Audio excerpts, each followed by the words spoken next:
प्रशासन अगर चाहता तो इस चीज़ को बचा सकता था। अब एट ए टाइम लगा है, इससे तो कोई बचाव होने वाला नहीं है।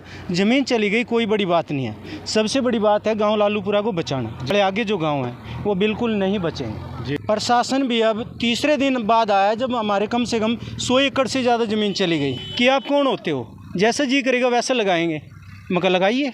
नमस्कार दोस्तों, आप देख रहे हैं JN24 पर सीधी तस्वीरें। ये लालूपुरा गांव की जो यमुना नदी के तट पर हम मौजूद हैं। ये सामने देख रहे हैं प्रशासन द्वारा जो है प्रयास यही किया जा रहा है कि ये कटाव और आगे ना बढ़े, ताकि ये गांव में पानी घुस जाए और काफ़ी नुकसान जो हो उसके ऐसा ना हो। पहले ही जो बहुत सारे खेत लगभग 100 एकड़ के लगभग ये है जो फसलें और जो खेत बिल्कुल बह चुके हैं। और आइए हमारे साथ जो है मास्टर मांगेराम जो लालूपुरा गांव से संबंध रखते हैं वो बताएंगे कि विस्तृत से कैसी यह समस्या अब की बार आई है या हर साल आती है। हर साल ऐसे ही होता है सर। सबसे पहले तो मैं आपके चैनल के माध्यम से सभी को नमस्कार करता हूँ। दूसरा मैं कहना चाहूँगा कि जो पहले स्टंट लगाए गए थे उनका जो पत्थर आया वो 23 मार्च से स्टार्ट हो गया था। उसके बाद जो कार्रवाई हुई 27 जून को ये जो स्टंट लगाए गए थे कंप्लीट हो चुके थे। उसके बाद इसके ठेके की बात चली, 2 ठोकर यहाँ बीच में लगनी थी, 3 आगे लगनी थी।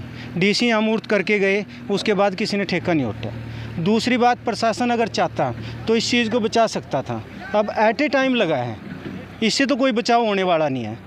और मैं आपके चैनल के माध्यम से एक बात और कहना चाहूँगा, ज़मीन चली गई कोई बड़ी बात नहीं है, सबसे बड़ी बात है गांव लालूपुरा को बचाना। और खाली लालूपुरा गांव अगर जाता है तो उससे आने वाले आगे जो गांव हैं वो बिल्कुल नहीं बचेंगे। तो मेरी उम्मीद यही है प्रशासन से भी, हर किसी से जो भी आपके चैनल के माध्यम से देख रहा है, सबसे पहले तो मुझे अपना गाँव चाहिए।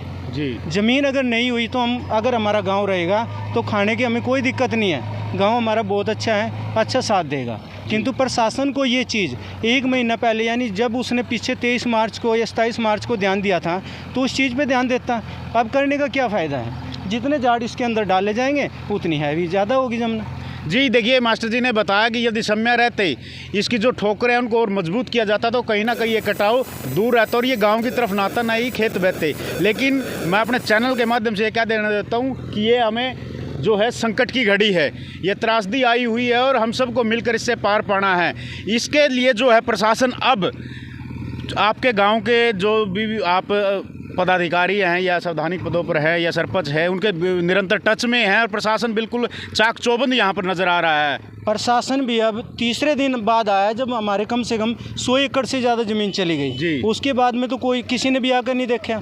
कल का मौका गया, परसों का मौका गया, चल हम मानते हैं पीछे बाढ़ आई हुई है, कम से कम सेक्रेटरी है, जेई है, वो तो आके देखते। दूसरी बात, जब यहाँ ठोकरों की पासिंग चल रही थी तो विजिलेंस की टीम थी, हमने उनको कहा मगर यहाँ से इतना वो नहीं है, आप आगे से मुआयना करें। तो उन्होंने एक बात कही थी यहाँ पे कि आप कौन होते हो, जैसा जी करेगा वैसा लगाएंगे, मगर लगाइए। तो ऐसा किसने बोला था? विजिलेंस की टीम थी जी, विजिलेंस की। हाँ, यहाँ पे जो ये ठोकर लगी है ना, पहले ये ठोकरें यहाँ से पास हुई थी जी, 2 ठोकरें थी यहाँ पे, वो काट करके लास्ट में लेके गए थे। अगर लास्ट में जो हमारी लास्ट ठोकर है वो उससे 3 ठोकरें आगे चली जाती, यानी जो एक्स सरपंच है प्रकाशा, उसके खेत से थोड़ा आगे निकल जाती तो ये कटाव ना बनता। और सबसे बड़ी जो बात है, इस खैन की वजह से हमारे गाँव का नुकसान हुआ है। अगर वो खैन ना होती ना तो हमारे गांव का बिल्कुल भी नुकसान नहीं था ज़मीनों का। जमुना ने इधर रुक कर दिया, उससे पहले भी पानी आए हैं, हर साल पानी आते हैं, भी इतना नुकसान बिल्कुल नहीं था। टीविल वगैरह भी यहाँ पर मौजूद थे। यहाँ पे जितने भी खेत हैं हर खेत के साथ बोरिंग मौजूद था, फिक्स वाल्स पंखे जो भी थे एट ए टाइम सभी के सभी जमुना में बह चुके हैं, इंजन भी बह चुके हैं, फसलें तो गई हैं, लोगों ने अपनी चैन पट्टी बांधी हुई थी वो भी जमुना के अंदर चली गई। देखिए, मास्टर जी ने विस्तृत से बताया कि क्या कुछ नुकसान हो चुका है। किन बातों का अगर मद्देनज़र रखा जाता तो हो सकता था जो नुकसान है वो कम से कम हो पाता। लेकिन मैं फिर एक बार कहना चाहूँगा कि ये त्रासदी घड़ी है, संकट की घड़ी है, हम सब आपके साथ हैं। निरंतर प्रशासन से भी यही हमारी उम्मीद है कि वो हमारे साथ जिस प्रकार से निरंतर खड़ा है ऐसे ही खड़ा रहेगा और इस संकट की घड़ी से जो है हम मिलजुल करके इसको पार पा लेंगे।